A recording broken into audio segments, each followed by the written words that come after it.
Hey, what's up YouTube? I hope everybody's having a great day. Wanted to make a quick video on why I left T-Mobile. Yes, so if you haven't seen my video from 7 months ago, I did a video on how I saved over $300 on internet, and that was my review on getting the 5G home internet from T-Mobile, which at the time they were offering this internet for $50 a month, and it was unlimited. Now, when I got this internet, one of the reasons I left Spectrum at the time was because they kept raising the price. They weren't negotiating with me anymore, and my internet bill was over $70 at that time.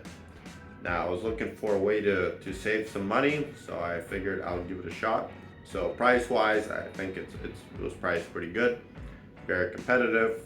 They had phrases like, we won't raise your price on you. There's no contracts, anything like that, which I was very glad about, because with other providers, typically, they give you a promotional price for a year and then they bump it up.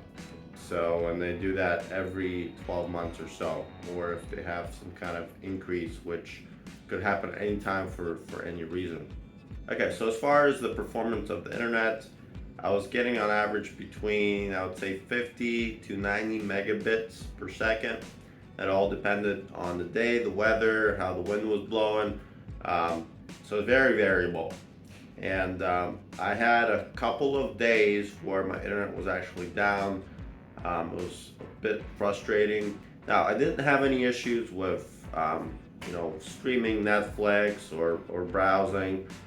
Even playing games online, I didn't have any issues really. Latency was a little bit higher than your typical cable internet, but it was still okay. Now, the number one reason why I left was because for some reason this service had given me a lot of issues using Microsoft Teams for audio and video calls. I use that for work primarily, and I was having very terrible service with that. I tried to change my settings, I did some research, and anything that I did, I couldn't really figure it out. I'm not sure why it was happening, but end of the day, I really needed to have good connection to make phone calls for work, and that was number one reason why I left. What did I do? Well, I ended up going back to Spectrum, funny enough. So what's cool about Spectrum is you need to have at least 1 month of a gap of no service before you can be offered promotional signups again. So they offered me a 3-year locked-in price at $44.99 with 400 megabits per second for my download speed.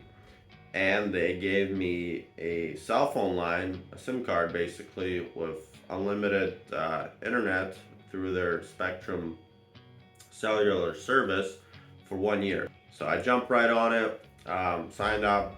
I canceled with T-Mobile, and really glad I did. I got very good speeds, very good connection. Not experiencing any issues with my voice calls or streaming videos or anything like that. And plus, for having a channel like this, it really helps having a much larger upload speed.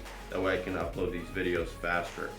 So that's my long-winded story on why I left T-Mobile. Now, if you have T-Mobile right now and you're thinking of leaving, make sure you give them a call and you figure out when your end of service is and what you would be owed. I ended up paying an extra $50 just to leave T-Mobile because the way their billing cycle is.